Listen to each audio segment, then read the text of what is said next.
All right, welcome back to the Tank Me Later podcast. This is episode 21 now, and we are going through another Dynasty mock. I know everybody is pretty much over Dynasty drafts at this point of the year. Everybody's focused on redraft. Maybe there's still some Dynasty drafts going on, but this was a Dynasty mock. I don't even remember when we started it because it took years to finish. But yeah, so Adam King, who's here with us today, kind of started the mock draft. It was 20 teams, and we went 16 rounds. And Zak Hanshew also participated in that, and he's here with us as well. And this is the first time we've had three people on the Tank Me Later podcast at the same time. It's a monumental day, just huge for us. But before we get into that, how are you guys doing today? Dude, I'm doing wonderful. Thank you for having me for such a monumental show. And I just heard 21 shows. Kudos to you, brother. 21 shows of your very own podcast, man. You've been cranking these things out. Bravo, man. Thanks, man. And ditto. Very, very good over here early in the morning. Looking forward to another day of work. It's exciting to be on the show. I've been on a few times. But yeah, it is much like you. We sort of started our show similar sort of time. And I feel like those first few episodes, the first 10, 15, I don't know, it's hard to, especially this time of year, to get a bit of a rhythm because there's not a lot to talk about. But once you get in that rhythm, you actually, I think, like for me now, it's just, okay, I know today is a show. It's my routine. Let's go. Exactly. And Adam, I think we basically have you booked as a series regular at this point. You're not just like a special guest star like Zach is, but you're a series regular. Before we get into talking about the Dynasty mock, we'll just talk about we can get into the big news of JaVale McGee finally getting cut earlier, Ty Washington signing a two-way with Milwaukee. But really, the only thing going on in basketball right now is the FIBA World Cup. I don't know how much you guys have watched, but Adam, we'll start with you. Actually, do you think, I probably know your biased opinion, but I don't know, it might be your unbiased opinion as well. Who's winning the FIBA World Cup? Oh, look, US are favourites, as they usually are. I have no idea why France were the favourites because, they got bundled out early. I wasn't really that surprised. You look at their squad compared to some of the other squads. They're pretty old, like Batum's 70. Fournier hasn't played in 7 years. Gobert, not who he was. They didn't have Wembanyama. So I don't know why they were favourites, but I think the US are probably the favourites. Canada are probably my dark horse, I think. Of course, I'd like Australia to win, but losing to Germany hurts us because I think we now play Serbia. Not Serbia, Slovenia in the next round. So we need Matisse Thybulle to shut down Luka. So we'll see, but it's been good. I have watched a bit of it. It's on at a really good time for us. So the games over here start at about 5 p.m. in the afternoon and then run through to the late games sort of starts at about 11 p.m. So haven't caught all the late games, but those earlier games definitely watched. And it's basketball, so I like any basketball. Yeah, that's what it's like watching the NBA in the United States is that evening time to watch. So I don't know exactly what time that would be over here, but I just know I haven't watched any, but I've caught a good bit of box scores. That's what's important, right? Box score hunting. Zach, do you think who do you think's winning the FIBA World Cup? Yeah, I'd have to go for USA here. Just the young squad right now, they're playing so well together. Obviously, Anthony Edwards, is breaking out. The biggest breakout is probably the most overhyped man in fantasy and in basketball right now, Austin Reeves. The man, the myth, and now the mural in LA. Everybody is just going ape shit over this guy right now. So I think the US should be the favorite, but I agree with Kingy here, man. Team Canada is no joke, dude. They rolled Latvia this morning. SGA and RJ Barrett have really provided that huge 1-2 scoring punch. And they're getting some great production, man. They got Kelly O, they got Nikhil Alexander-Walker. They got some boys that can play on that team. So I think it'll be very interesting when USA and Canada inevitably meet. So there's some intrigue there for sure. I guess I should have known better than to ask who Zach's pick would be when Anthony Edwards and Tyrese Halliburton are on the team. I should have just known. My pick was going to actually be Canada, but then you guys brought it up as kind of like the sleeper dark horse one, so it's not as cool saying it as I thought it would be. But I definitely think, and Zach, of course, forgot about Dylan Brooks, who can probably take Anthony Edwards out of the game by hitting him a couple times. I don't know. We'll see what happens. I think it's definitely more of a toss-up than it, was 20 years ago, but then it's even more so been over the past few seasons or past few times that we've had the World Cup. But Zach, you also bring up another point that wasn't planning to talk about, but I think we will. Austin Reeves. Goodness, I saw him. I did the mock that Mitch Casey hosted with Josh Lloyd last night, and he went so early. He went in the 60s, I think. Yeah, it was. I was not surprised just because of how much hype he's had. But I get, Zach, where would you kind of take him, just ballpark off the top of your head, as of right now in a 9-cat standard 12-team league? Where would I take him? I would take him in the maybe the mid 80s and beyond if he falls to me there. I think I would be maybe you reach for him a little bit if you're really all in on him. But I mean, what's his ceiling, right? Is his ceiling higher than top 75? I know Bron is going to miss some time. I know AD is going to miss some time. I know it's not the deepest of rosters, but I mean, playing alongside those guys with D'Lo on the team, what's his ceiling there? And if you draft him in the 60s, are you going to come anywhere close to getting any sort of value out of him? I know this is for fun, but at some point we got to be a little realistic. Adam, what do you got? Yeah, look, I was taking him sort of a month ago when we stupidly started doing some mock drafts and draft-only leagues. I think I was taking him around 90, and even that was viewed as high. Like people, that's too high. You can't take him inside the top 100. Now he's going, as we saw in that draft that Mitch and Josh did, I think he went at 68 or something. I don't remember. But and Josh was sort of okay with that. I'm okay with that, but I think you're taking him at his ceiling if you're taking him that high. You're sort of banking on LeBron missing time, Anthony Davis missing time. So you're probably looking at, if you're drafting him there, you're relying on his total value to be better than his per game value, which it could be. Lack of defense is sort of what worries me. I think puts a bit of a cap on his overall value. He'll get some points. He'll get threes. He's efficient.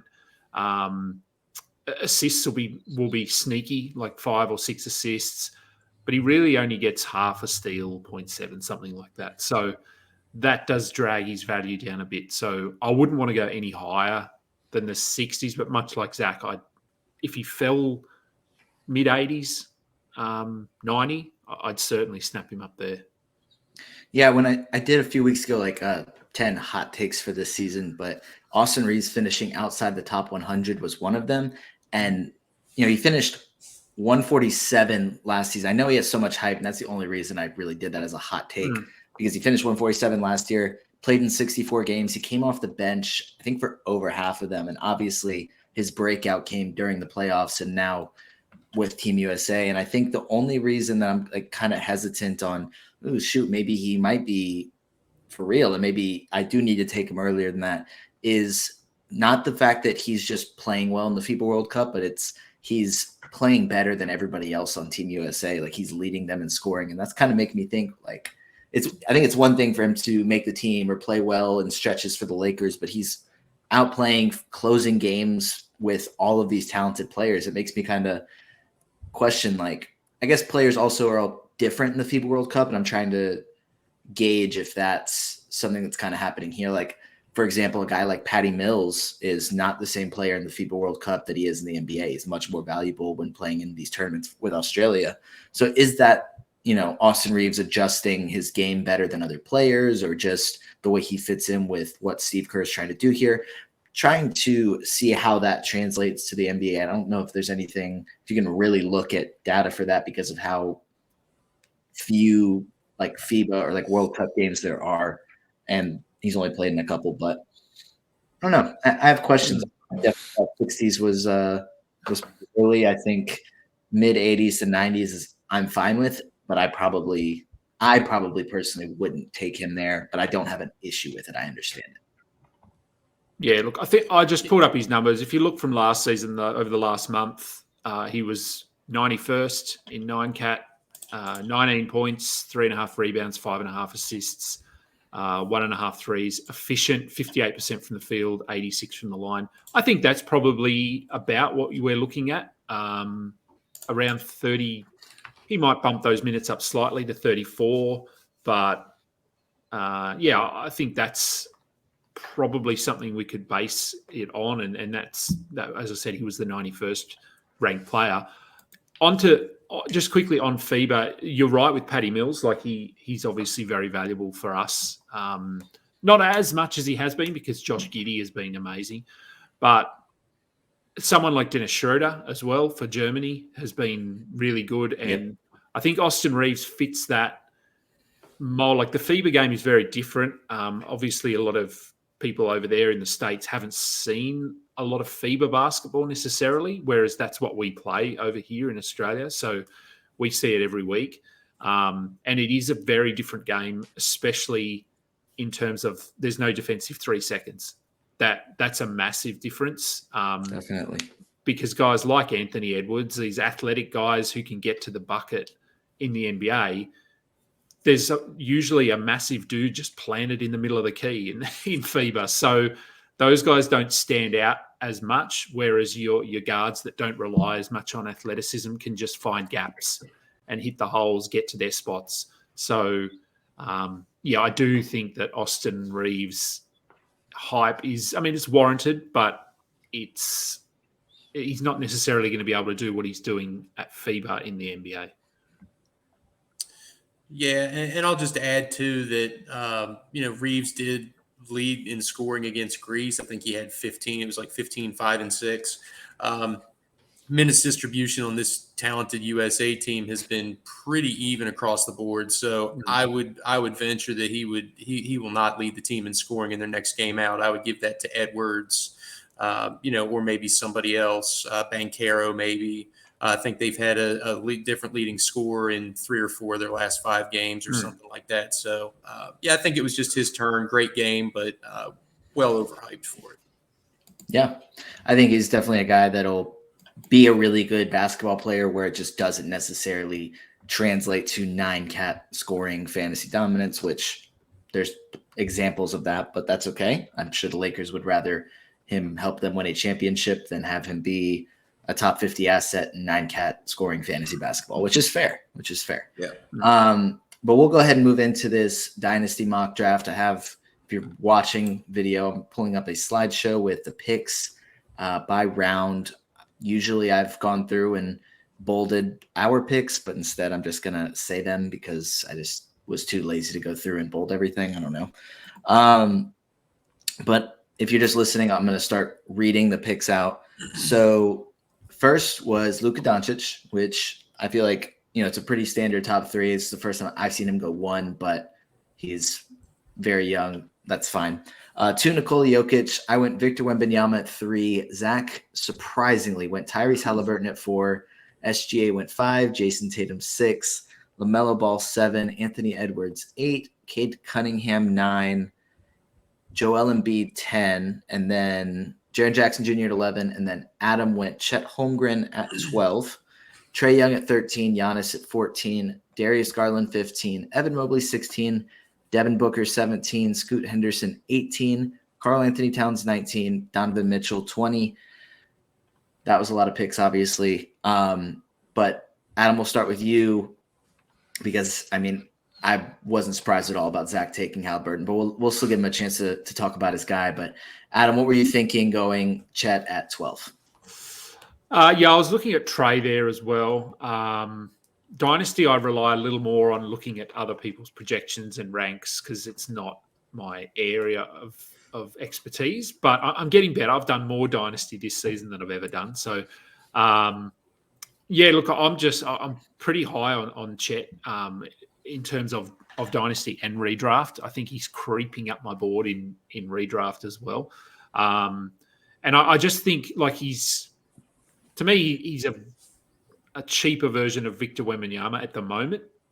He'll give you similar stats, really good shot blocking, good rebounding. I think he'll probably get more rebounds than Wembanyama this season, at least, playing at the center. And Wembanyama is, well, we don't know officially, but could very well play at the 4. So I think Chet will be really good in rebounds and blocks. Efficiency will probably be slightly better than Wembanyama this season. Doesn't hit a lot of threes, but hits some threes. And I just really like the Thunder's direction. I think we all do, where they're positioned at the moment with their young roster. And I think you'll see that by my next pick. That I'm pretty sure I took another Thunder player with my next pick from memory. So no, I just I wasn't that high on Chet coming out of college. I don't follow college a ton, but having seen him play in summer league and just had a look at some video and where he's positioned, where the team's positioned, I think he's going to be a pretty dominant player, top 15, top 10 player for the next 10 years. Yeah, I have no issue with it there. I think in my rankings that, I don't know, whenever I get done with them, they'll be done. But working on them, I have them at 16 right now.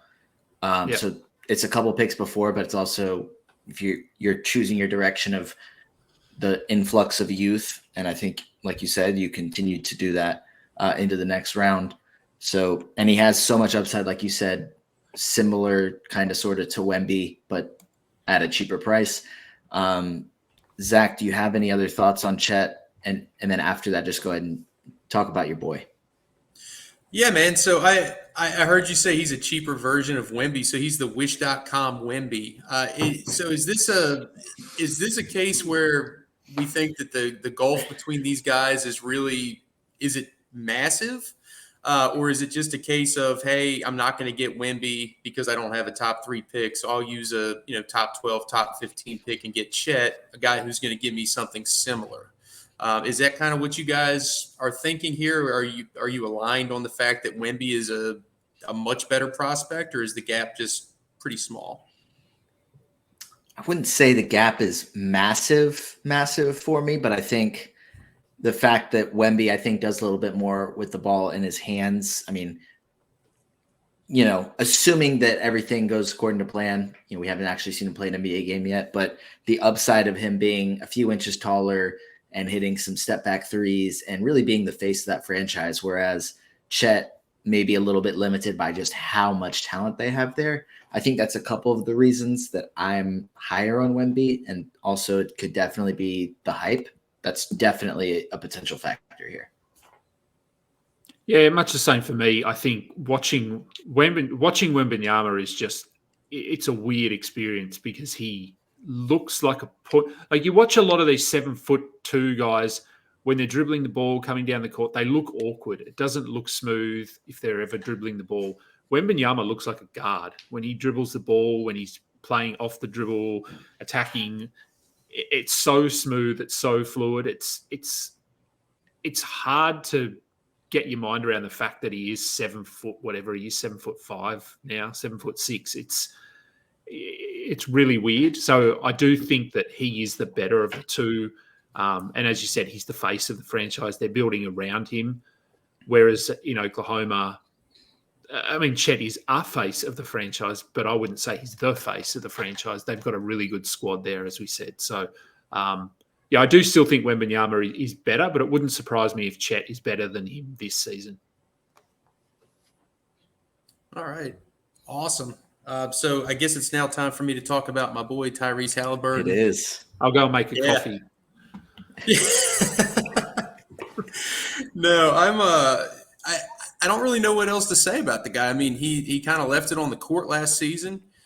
He's going to be instantly, right? He becomes the face of the franchise in Indiana. First full season, he's a 20-10 guy.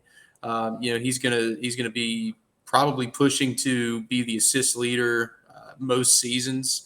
for the foreseeable future. 20 and 10 guy. He gets steals. He gets 3-pointers. He's an efficient shooter. We didn't see a huge drop in efficiency, even though the usage went up. The role obviously took a huge step forward as primary playmaker and scorer for Indiana. So I think the sky's the limit with this guy. He's only going to get better. And Indiana added some quality pieces in, just Obi Toppin and Bruce Brown alone. I think those are some great options, for him to facilitate too. And obviously he's going to go out and get his own shot on certain nights as well. So I think he has a great floor. If his shot's not falling, he's still going to get you a bunch of assists, a lot of those valuable counting stats and percentages. That a lot of other guys aren't going to be able to get you to such a elite level. And he's still very young too. So that's why I took him here at 4 over somebody like an SGA, who I think is we probably saw his ceiling last year. I don't see him taking another step forward this year. And the only other guy I maybe would have considered in this spot would have been Anthony Edwards. That's why it's Halliburton for me. Plus, totally biased take here. I do love the guy. I think biases should be encouraged in Dynasty because that's what makes it fun. So I thought it was a great pick. I think, like I said, there's a clear top 3 with Jokic, Luka, and Wemby. And then it's the next 4 with Halliburton, SGA, Tatum, and LaMelo. And then Anthony Edwards is 8 for me. I honestly really like the way this top 10 kind of shook out. I think it was pretty according to plan, aside from Luka going 1. But yeah, I really liked the way this first round went, but we'll go ahead and move over to round 2. Instead of going through all 20 picks, I'm just going to mention ours.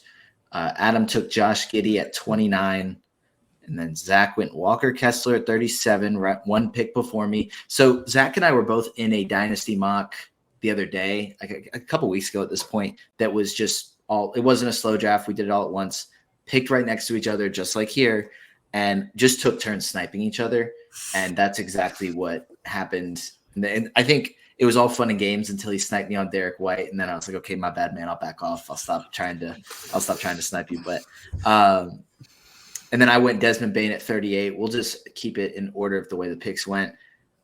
Adam, you went another Thunder player and an Australian in Josh Giddey.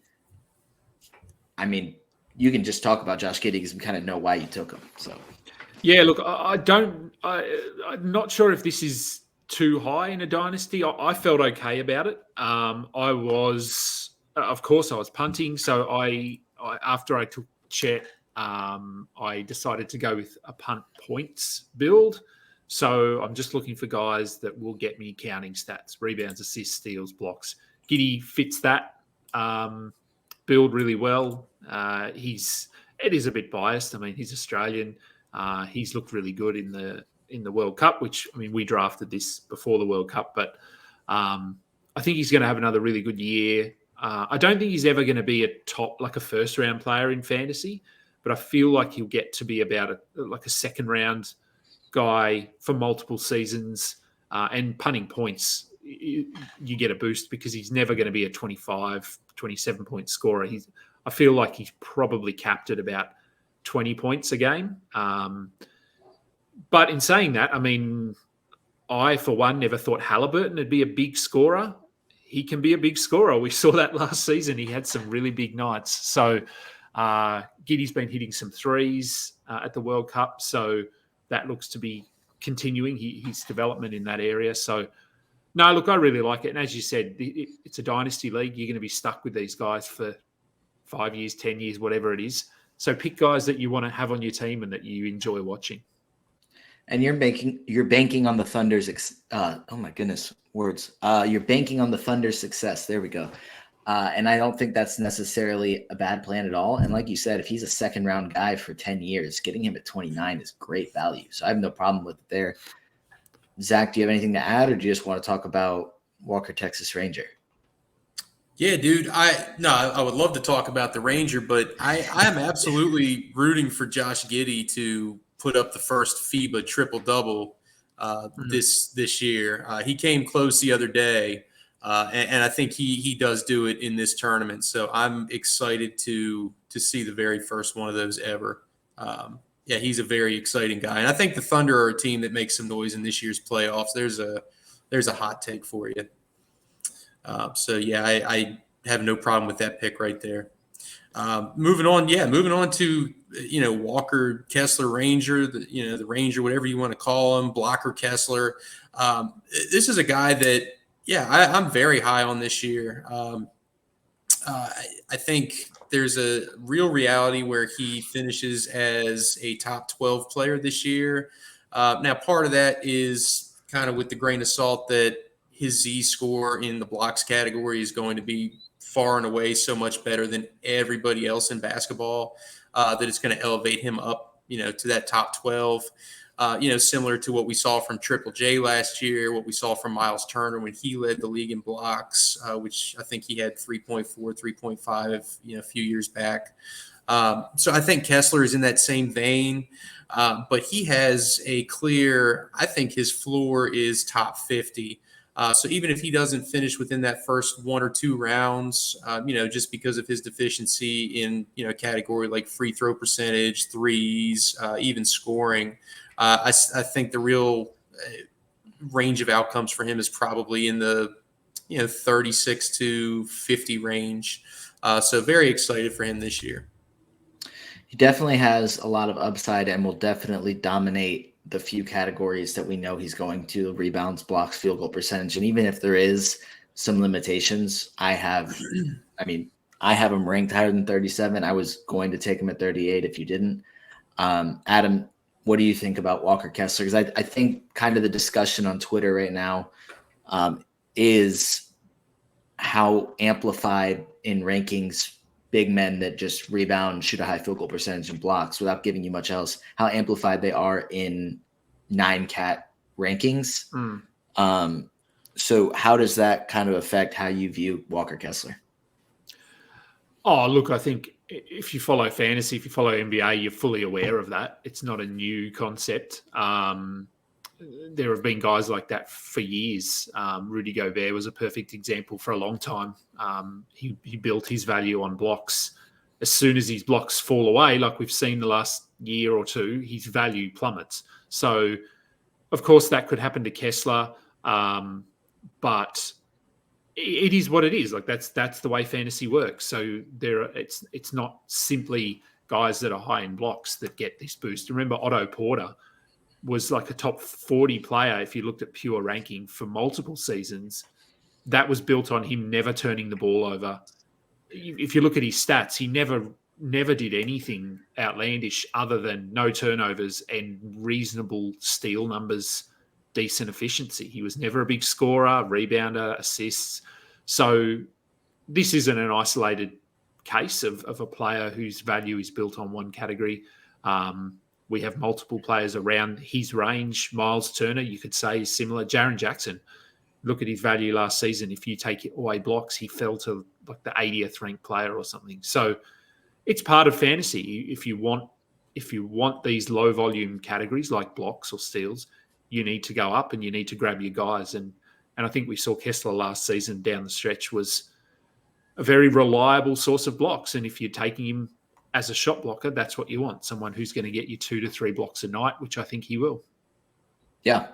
I think, you know what you're getting. If you're okay with that, draft him. If you want guys that are more, contributing across the board, then you might have to look elsewhere. I went Desmond Bane at 38, who honestly, my Q got wiped out. I like Desmond Bane.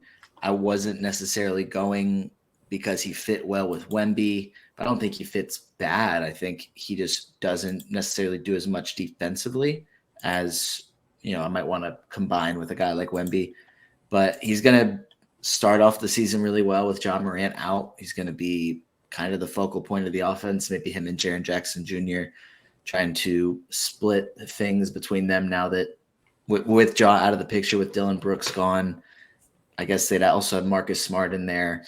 They're going to have things to figure out, which I think will help Desmond Bane get off to a really good start. But also just long-term, he's 25, which is a little bit older considering he's only been in the league for a few seasons. But he's been, like you see, he's finished 36th last year and the year before in 9 cats. So he contributes a good bit across the board. Has a lot of upside as a scorer. I don't know. Zach, what do you kind of think about Desmond Bane moving forward? Yeah, I think Bane is another guy that is kind of in that range of, if everything falls right for him this year, can he finish as a top 12 guy? And I think there's a reality in which that happens. I like him more in that kind of 15 to 30 range. But yeah, I mean, yeah, 25, maybe a little bit older, for a dynasty guy perhaps, but just in redraft, I think he can be a top 12 guy this year. And I think in dynasty, we still haven't seen his ceiling yet, right? Like his best play is still not happened yet. He's an elite 3-point shooter. We saw him start to take steps forward as a playmaker last year. Obviously, the percentages are good. So I think maybe a little bit more in the defensive categories from Bane, and he could be a bona fide stud. Really like what he's going to do this year when Morant's out. Adam, anything to add on Desmond Bane? No, look, I think he's a really solid pick here. Our top 12. I think he'd need a lot of things to go his way to get into the top 12, but we've seen stranger things happen, especially with Jar out for a while. No, look, I think Bane's trajectory is really positive. He's improved every year. He doesn't blow up in any one category, but he's solid defender, gets some assists, good scorer, really good 3-point shooter. So no, I'm fine with taking him here. I think he's a really safe pick. Yeah. And we'll move on to the third round. We had a third round reversal. So we'll actually mention Adam's pick first again. He took OG Anunoby at pick 49, and then Zach took Jordan Poole at pick 57. He just had to snipe me again, but I was happy to get Devin Vassell at pick 58, just with the theme of sticking in order. Adam, we're going to start with you again. OG Anunoby at 49. I think that's very solid value there for a guy that could potentially lead the league in steals again. He's still pretty young. Yeah, that's basically why I went with him here. As I said, punting points, so he's a good fit there. He's not a big scorer. My first two guys, Chet and Josh Giddey, neither of them are big steals guys, so I wanted to boost my steals here, get a guy that hits some threes. Percentages aren't terrible. So, yeah, I mean, he fit what I was looking for. I was after steals. I was considering Fred VanVleet here as well, but I just went with the slightly younger Anunoby. VanVleet, I don't know, his injuries concern me a little bit. He's had a lot of niggles over the last sort of 2-3 seasons. I mean, part of that is just Nick Nurse playing him 50 minutes a night, but that's not going to happen again. But once you've got a damaged knee, it can hang around. So that's why I went with Anunoby here. So no, I was happy to get him. Again, I don't think he's a guy that's going to bust out and be a top 20 player or anything like that, but I think he can have multiple seasons where he flirts with, as you said, leading the league in steals, which is all I need from him. Yeah, he's averaged the last 3 seasons at least 2 threes per game, and at least a steal and a half. Steals bumped up to 1.9 last season, which is, he led the league. He finished 27th in 9-cat. He's 26 years old. Zach, what do you think about getting OG at pick 49? I love this pick, man. I know this doesn't create a whole lot of tension or drama for the show, man, but I mean, because I really have loved all these picks from you guys. This was a great one.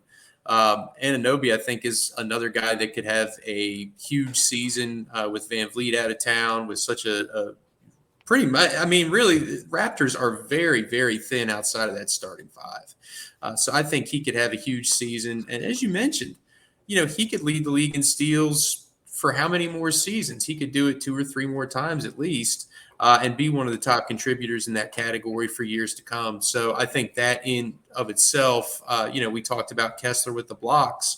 Steals are another very scarce category. So I think Anunoby is a fantastic pick right here.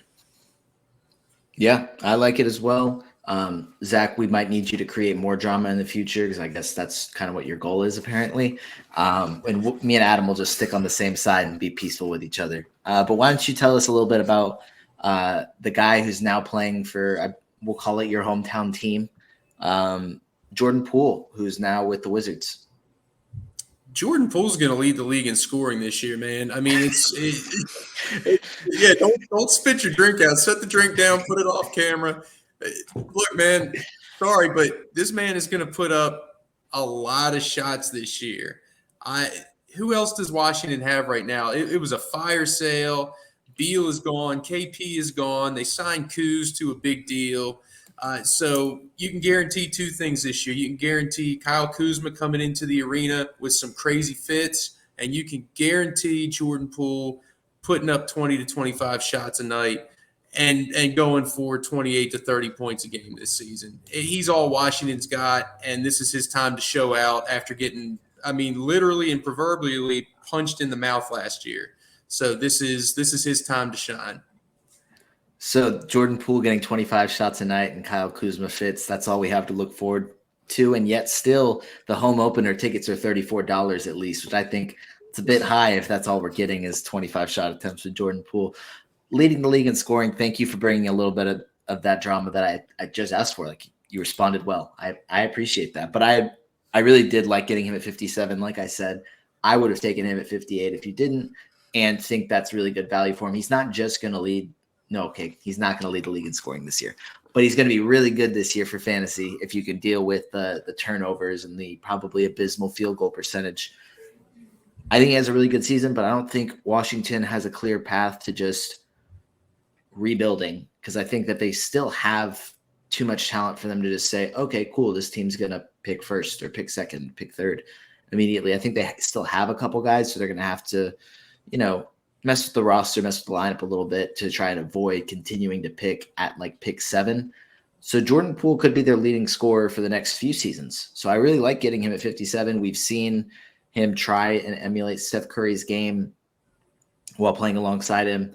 I think, he brings a little bit of a championship pedigree, even if nobody wants to acknowledge or admit that. Like, it's not like he's just a bum that's going to score 25 a night that means nothing. Like, he's won before. I know it's part of Warriors culture, but I think he might be able to bring a little bit of an edge to at least make Washington not the worst team in the league. Adam, is that a ridiculous take to say Washington's not going to be the worst team in the league, or do you think that maybe they are? Based purely on their roster, I don't think they will be. Like if you just simply have a look at the rosters of different teams, but there's certainly a way to them. Like there is a path to them becoming the worst team, whether it's injuries or whether it's some weird rotations. I mean, letting Jordan Poole shoot 25, 30 shots a game might be part of that path to losing. But look, I agree though in terms of, well, I don't know if I agree in terms of leading the league in scoring. He'll give it a crack. I think we can all agree that he will do his best to try and lead the league in scoring. And I mean, for me, he's playing with a bit of a chip on his shoulder after last season. It wasn't a good year. He was basically let go by the Warriors. So he's going to be out to prove some people wrong. So it'll be an adventure. And I think he's going to be a 27, probably, 25 minimum, I would say, point scorer, but 27 potentially. Sneaky assists as well. We've seen that in Golden State, that he can get you 4, 5, 6 assists. That's part of his game, I think, that's often overlooked. So I really like him here. And then Devin Vassell at 58. Love that pick as well. Oh, yeah. We're high on Devin Vassell here. I will add about Jordan Poole, his biggest competition, which also may be the biggest reason that he doesn't lead the league in points per game, is that Kyle Kuzma is going to be trying to do the same thing and seeing both of them try and compete to shoot 30 shots a night. It might result in both of them finishing top 10, but I don't know if either of them can actually finish the job and lead the league. But Devin Vassell, 58, love his upside. Guy that has the athleticism and the ability to average over a steal per game. And also, I think he has the ability to get to at least close to a block per game by the time he reaches his prime. He didn't do that last year. I want to say off the top of my head while I'm pulling it up, he averaged 0.4 blocks per game. Yeah, that's what he averaged. 0.4 blocks, 1.1 steals, and 2.7 threes. The season before, he averaged 0.6 blocks. I think he has the athleticism to get closer to a block per game, and getting that out of the wing position, getting the defensive contributions, getting the three-pointers, but also getting the scoring, because he's not just a guy that is shooting catch and shoot threes. Like he's creating a shot off the dribble, getting mid-range shots as well. I think he's a guy that's going to be on the floor a lot. Like he's much better than a lot of people even think. If he played more than 38 games because of injury, he may have been in contention for most improved. Not that he would have won it, because now they just give it to former lottery picks that finally pan out instead of, well, I guess he's a lottery pick too. So former top 3 picks. We'll go with that. But I think I really like his upside. Finished 78th and 9 cap, but I think he can get way, way better than that. Had no problem taking him at 58. Adam, you just said you like it, but do you want to expand a little bit on Vassell? Yeah, look, I think currently he's probably the Spurs' best player. Wembanyama obviously has the ceiling to be their best player, but I think at the moment it's Vassell. He was injured a lot last season. Well, injured, air quotes. He didn't play. It paid off. He was injured. I mean, I think he had some minor surgery at some point. Mm-hmm. So he was injured. But down the stretch, I think, as with all of their roster, they were resting, they were alternating. So I don't think we got a true look at what he can be last season. He's still only 23, I want to say. I think maybe. Yeah. So still very young. I think he'll be top 50 this season if he's healthy. He'll have better players around him. He could nudge 20 points, 19 points a game, 4 or 5 assists, 1.2, 1.4 steals. Like I think he'd be solid in that category. So no, I really like him here. I think along with Wembanyama, he is the guy that they're building around in San Antonio. Yeah, like I said, he finished 78th. You said 19, 20 points a game. He averaged 18.5 last year. We saw him forced into some tough situations as just trying to become the guy really quickly because of all the trades they made to get rid of all their talent. So I think as they add in more talent, their guys develop, his field goal percentage should go up. It's gone up every year. It was 44 last year. So that can only get better, which can only help his ranking. Zach, what do you think about Devin Vassell? Yeah, that's what I was going to add as well. The field goal percentage, can we see that get up into the 45, 46 range? If so, that'll do a big step for him. And the free throw percentage was down a bit last year. So if we can see that kind of regress back up into the maybe even 80% range, just some small improvements in the percentages, while continuing to develop and staying healthy. For the most part, yeah, I think this is a fantastic pick right here. Yeah, and we'll move into round 4, and with round 4, I started off among us, pick 63, getting Onyeka Okongwu. Zach got Nick Claxton at 64, and Adam got Anthony Simons at 72. We'll start with Okongwu. A lot of Hawks bias here, but I also really like getting him at the spot. I don't think it was too early. I don't think I was too biased here because we could see him as early as this season take over as the starting center, become Trae Young's primary pick and roll partner, which seems to work out well for fantasy, as we've seen with John Collins and Clint Capella over the past few seasons when they're playing well. But he also isn't the free throw percentage liability that Clint Capella is, and he's a better defender, going to get more blocks than John Collins. So I think his upside is massive. And it's just a matter of when, not if, because we just need him to become a starter. They need to trade Clint Capella or just make Okongwu the starter. And now we're all just crossing our fingers and just hoping and waiting. Zach, what do you think about OO? I am very high on this guy for redraft. I don't know that I would necessarily grab him right here for Dynasty. Maybe that's a crazy take in itself. I'm very concerned, though. I know you said it's just a matter of when rather than if. I don't know. Is it? Is it actually a matter of that? Capella is still getting paid. Capella has not been moved despite, from what I understand, many attempts. I know Dallas would have liked to have gotten him. So is this going to be a case where Okongwu does finally get a chance to shine and does finally overtake Capella, or will he be in his shadow for the next year or two, or until Capella's contract is up?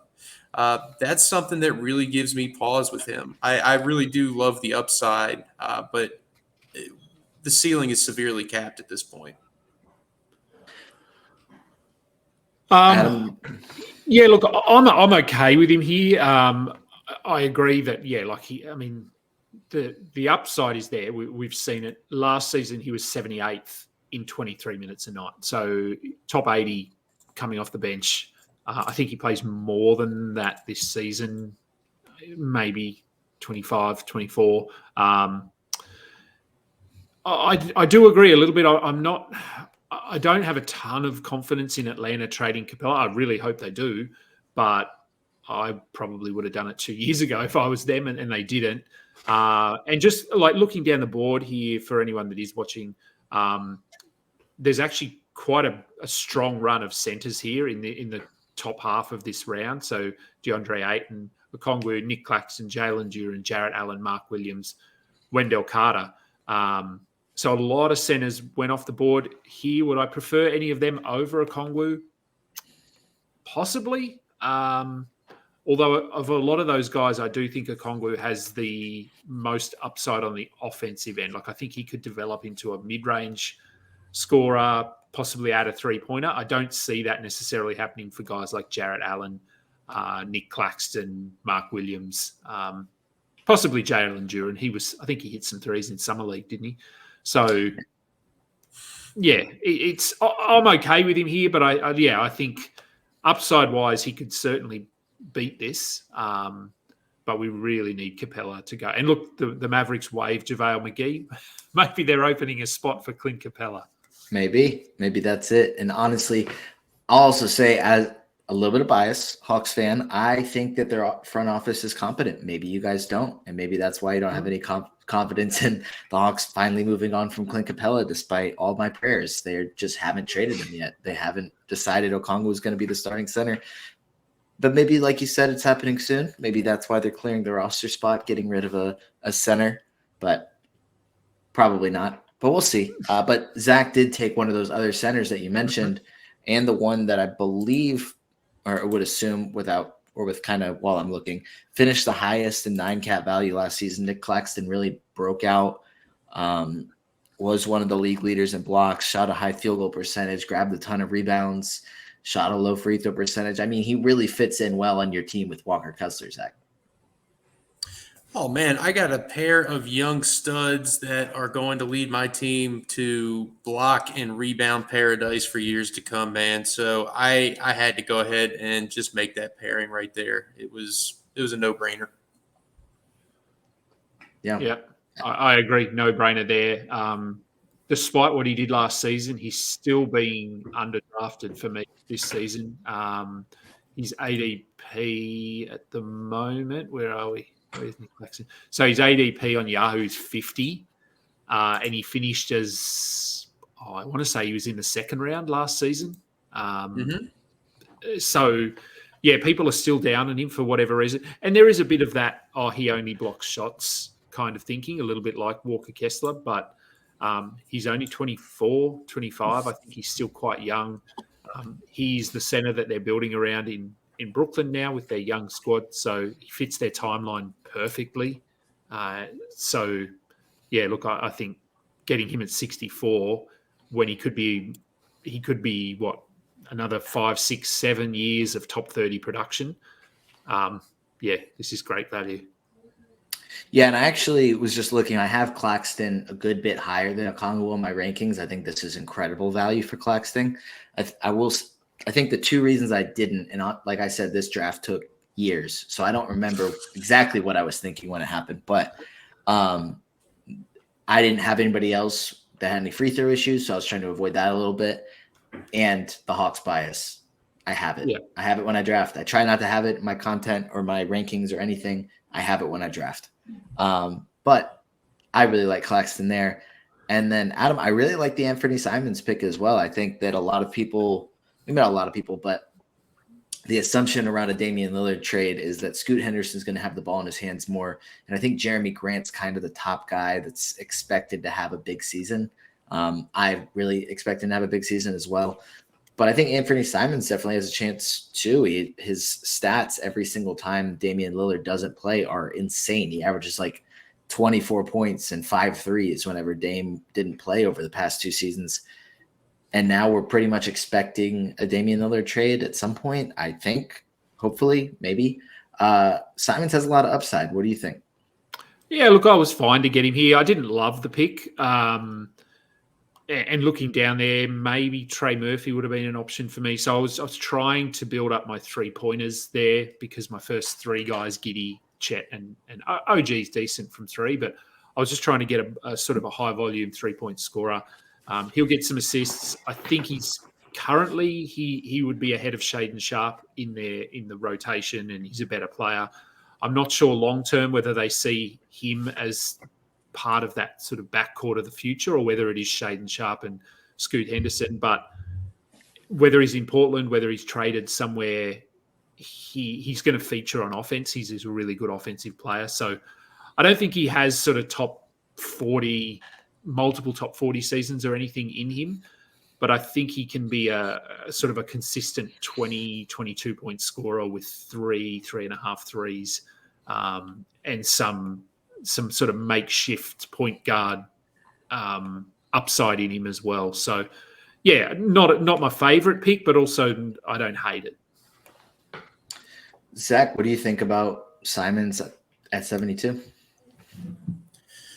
Yeah, I don't necessarily hate the pick either. It's not the most thrilling pick in the world right here. No. But yeah, I'm totally fine with it. I would have preferred to get Sharp as well. I think he and Scoot are going to be the cornerstones here, obviously. But we've seen what Simons can do, and so getting him here it's not a bad pick. It's just it's just a pick, right? Yeah. Maybe I need to start the Anthony Simons fan club because I really like this pick. I really like Anthony Simons as a scorer, as an assist guy, as a 3-pointers source. Great pick, Adam. I know you guys may not think so, but I thought it was a really good pick. Oh, look, like I said, I'm happy to get him there, and I do have him in the Dynasty 30 league that we're in. I picked him up last season. I traded Kyrie Irving for him. So I'm obviously somewhat high on him because I gave up Kyrie Irving to get him. Yeah. As a known Kyrie Irving fan, it was really shocking to see Adam King trade Kyrie Irving away. So, but we'll move on to round 5. This might be where we kind of wrap up, maybe briefly talk about the final 11 rounds, but for the sake of time, Adam, you got Jaden McDaniels at pick 89. Zach got Cam Johnson at pick 97, and I got Derek White at pick 98. I'm not going to talk about Derek White at all. I'm not going to do it. But Adam, I really like Jaden McDaniels, and the fact that you got him at 89. The sky's the limit for him, a guy that can get steals, blocks, and threes. I think the only question is, what's his role look like in Minnesota? What are they doing with their team? Yeah, that's that is the question. I mean, he featured pretty prominently last season, 30 minutes a night. I think he probably plays similar, if not a little bit more. As I said earlier, I'm punting points, so I don't care that he's only a 12, 14-point scorer. As you said, he's going to get some rebounds, defensive stats. He'll hit some threes. So he does exactly what I need him to do. He's still young. Again, Dynasty, you want to try and get youth if you can. He's still only 22, 23, I'm pretty sure. He's only been around for about 3 years. So I'm fine with him here in my build. Again, I don't think he's a guy that's going to break out and be a top 50 player because he just doesn't score the ball enough, I don't think. But for what I need him to do, I think he can do that for a decade. Definitely. Zach, anything to add on Jade McDaniels? No, I don't think there's anything to add here. I think Kingy hit it right on the mark. Again, little drama from me, little disagreement here. Okay, great. Then I'll let you go ahead and talk about your Cam Johnson pick at pick 97. Ooh. Cam Johnson at pick 97, I think, is quite a value in redraft. I think it's even more of a value here in a dynasty league. This guy, yes, he's older for a dynasty player. Yes, there is some risk of injury, but this guy is an excellent 3-point shooter, which means that his career and his production, can potentially be a little bit longer than a guy that plays, maybe more physical style of basketball. So I think that's one reason to grab him here. Second reason is, he's a featured guy in Brooklyn. Him and Mikal Bridges are going to be, focal points for this team for the foreseeable future. And we saw when Cam Johnson is able to be healthy, he has top 50 upside and potentially maybe a little bit more. So I think is he 27 or 28?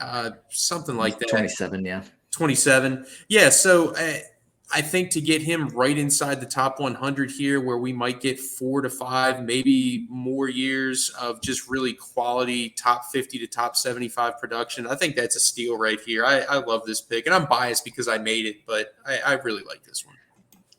Definitely. He finished 54th last year in 9-cat, but he was, even after the trade, still around similar value, but he's going to play a larger role now that he's playing in Brooklyn instead of in Phoenix alongside Devin Booker. Adam, what do you think about Cam Johnson at pick 97? If I'm not mistaken, you're really, really high on him this year.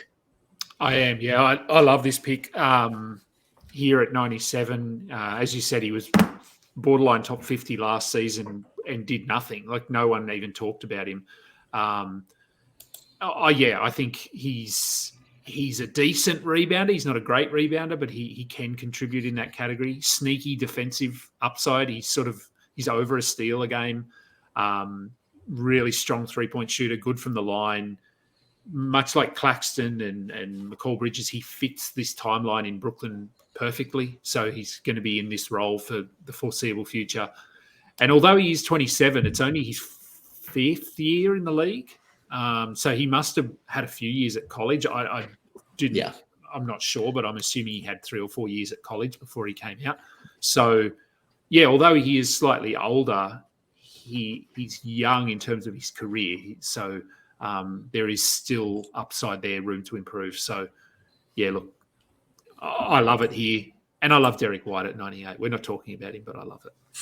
We can't talk about Derek White just because I've probably taken up way too much of people's time by writing and talking about Derek White. But Adam, something that we forgot to do earlier that we had a great opportunity to do that we didn't do was talk about Dante Exum. We had a great opportunity to do it. I just needed to throw the name out there. I don't even know if there's anything to mention. I think I checked the box score earlier and he played like a couple minutes and scored like 4 points on 1 for 4 shooting earlier today. But Dante Exum, he's playing for the Australian national team and Dallas. So Dante Exum. He is, yeah. Look, he wasn't great last night. That was probably his worst game to this point in the World Cup. But he has been good. He's a funny guy to watch because of the injuries he's had. He's lost a lot of his athleticism, so he's not a high flyer. He looks a little bit clunky getting around the court, the way he moves, but he's still got defensive upside. He's still got good length. He can attack the basket. He's improved his 3-point shot a lot while he's been in Europe playing. So he's built for FIBA. Like a few of these players, again, as I said, he doesn't rely on athleticism anymore. So that's not to say he's going to have a massive role in Dallas this season, but I think he can have a role. And as long as it's a big enough role that we can talk about him whenever we're on the show, then I'm happy. We'll make sure. I mean, if he's improved his shot, he can still defend. We have to talk about Dante Exum. That's all that matters. Yep. That's all that matters.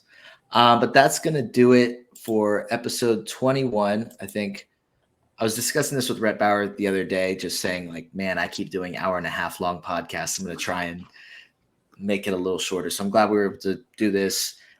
Perhaps we'll get together again to discuss the rest of this. Maybe try and get through, because I know we only got through 5 rounds instead of all 16. But gentlemen, I guess before we go, Adam, what do you guys have coming up with Fantasy Basketball International? Look, just plugging away and trying to find content to talk about. But the season is getting closer, so I've got another show coming out with Doc later. Well, it'll be later today, my time. Zach will be coming on that show as well to do some ADP battles. We've got a mock auction draft coming up this weekend, which will be that'll be a 2-hour show probably, just because auction drafts take longer than normal drafts.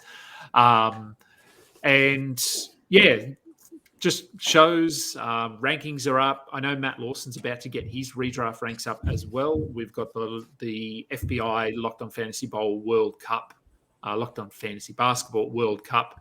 I'll be giving away some entries on the show later today, and over the next week or two, we'll be giving out entries. So I think we've got 288 to give out. $11,500 in prizes, I think, from memory, something like that. So we'll be filling that league up slowly. But other than that, enjoying the World Cup and waiting for NBA to start. Yeah, and Zach, I kind of know what you have going on, but if you want to just update us on what we can be looking forward to from you. Yeah, man. So I will have the pleasure of joining Doc and Kingy tonight. And then, if I'm not mistaken, Kingy, I think we're hooking up for the auction draft on Saturday. So I have the pleasure of talking with you 3 times this week, which would be awesome. That would be certainly my pleasure. And for NBC, Noah, you know what we're doing. The both of us are grinding hard to get the 300 plus player outlooks and dozen or more articles, rankings, projections out, along with Raphael Johnson. The 3 of us are kind of cranking out this draft guide now that is due to come out in the next month or so, right? Something like that, middle of September. Something like that. Some sort. Yeah. Hopefully we'll know soon, but we'll get that all figured out. Plenty of content coming your way. Follow both these guys on Twitter. I don't know if I can start by saying X. I have to say Twitter, but if you want to call it X, that's fine. If you're watching it, you can see it. If not, at AdamKing91 and at Zach the Monster. But like I said, that is going to do it for this episode. And guys, thank you for joining me. My pleasure. Thanks for having me.